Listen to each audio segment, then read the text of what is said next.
Hello guys, this is me, ARKIdose. So for today, ituturo ko sa inyo paano kumuha ng elevation sa slope, kung saan ka mag-i-start ng elevation ng house nyo. And then also yung offsetting sa butterboards. Ngayon, for example, this one is your lot.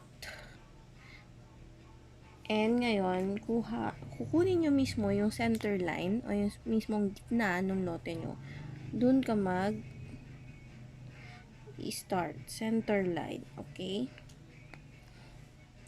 Pag nakuha nyo na yan, mag-offset kayo o doon kayo mag-start ng elevation ng 1 meter.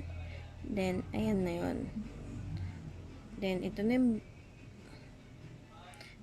yung then, dito ka tayo ng bahay. And, ito na yung fill. Okay? Ganon.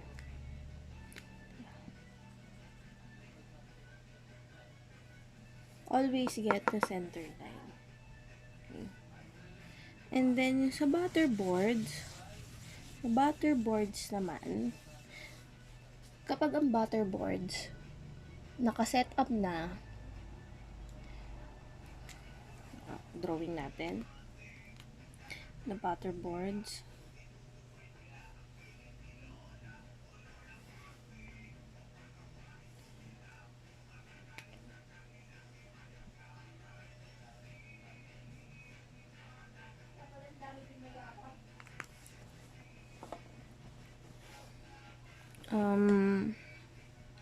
and then nakatayo na yung inyong or meron na kayong column here, tapos tinanggal yung PC, yung footing, tinanggal yung sa column, tinanggal na kasi nabuhusan na yung PC. Ngayon, para i-check yung alignment o yung pagkakaskwala na ito, paano siya kukunin? Ngayon natanggal yung PC so paano siya? This one is your lot. Example, your lot. So, ngayon, paano mo makukuha yung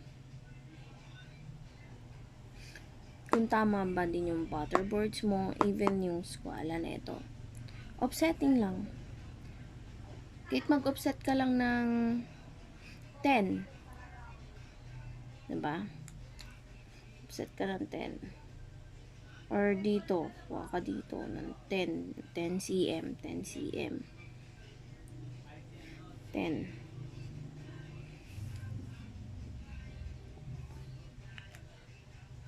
Ngayon, kunin mo yung dito. Yung sukat nito, kailangan parehas dito. Okay? Parehas sila ng sukat. Pati dito. Makukuha mo na ito, tsaka ito. Ito, tsaka ito.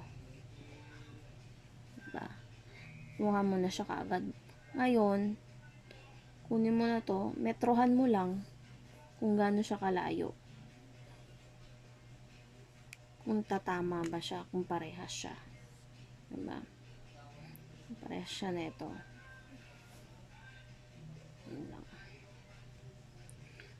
So,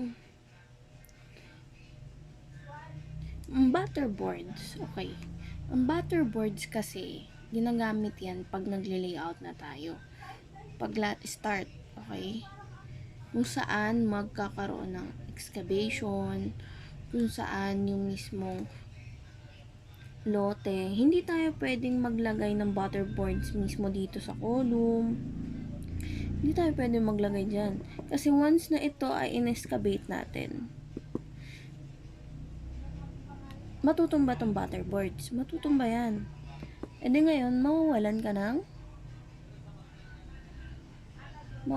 ka ng butterboards. Ngayon, mawawalan yung layout mo. So, kailangan lagi, offset ka ngayon ng 1 meter. Lagi yan.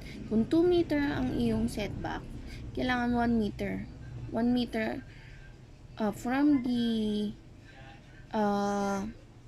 yung ditong side ng lot mo, offset ka ng 1 meter.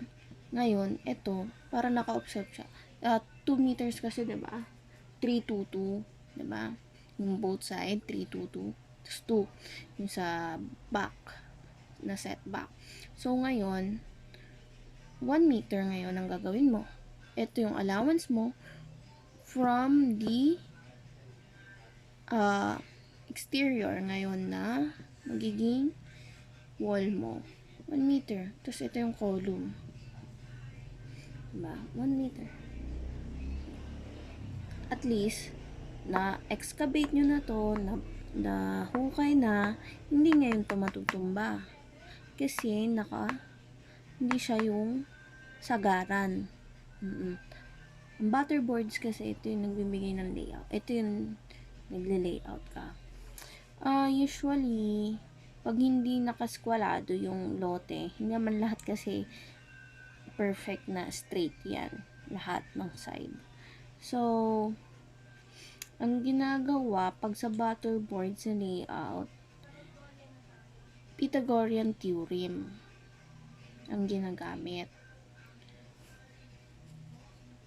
Pag straight naman, mas madali. Kukuha ka lang sa isang side, dun ka na magbabase. Ng isang side. Kung istoy straight talaga, skwalado siya, dun ka lang kukuha. Tapos, dun ka na dun ka na 2 meters setback. 2 meters. Tapos, dito ka na mag-start ngayon. Hindi ka pwedeng kukuha lahat dito, 2 meters, dito, 2 meters. Iisa lang ang point. Diba? Ganun.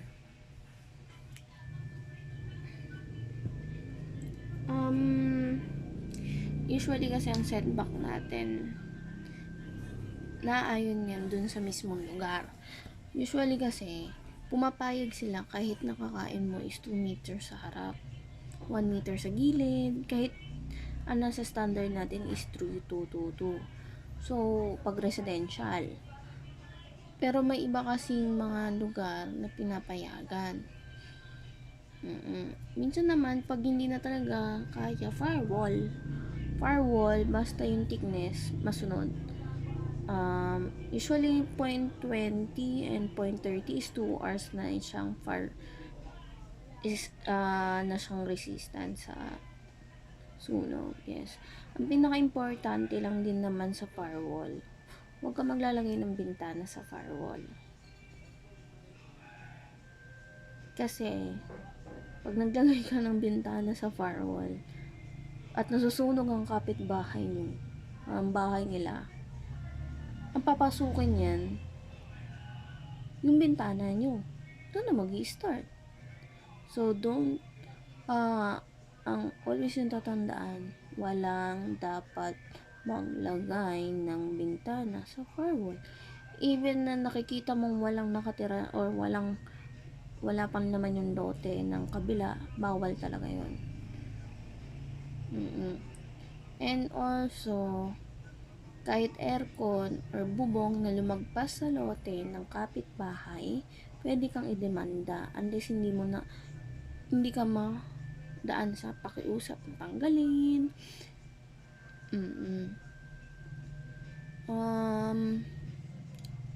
Kasi minsan may nakukuha o minsan may nasusobra dun sa lote mo o may nagkukulang. Malaking abala yan, lalo ng mga encroachment yan ng mga lupa.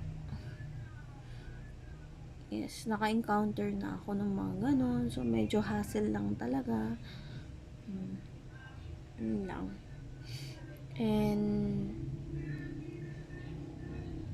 thank you. Next time naman, ang ituturo ko naman, ano yung mga parte ng area na meron sa isang site, lalo na kapag paumpisa. Yes. Yung mga dapat malaman na area, like yung mga temporary facilities, and the excavation, and then also the paglalagyan ng mga gamit, and then staging area, yan. Yun lang, and then thank you. Sana may natutunan kayo.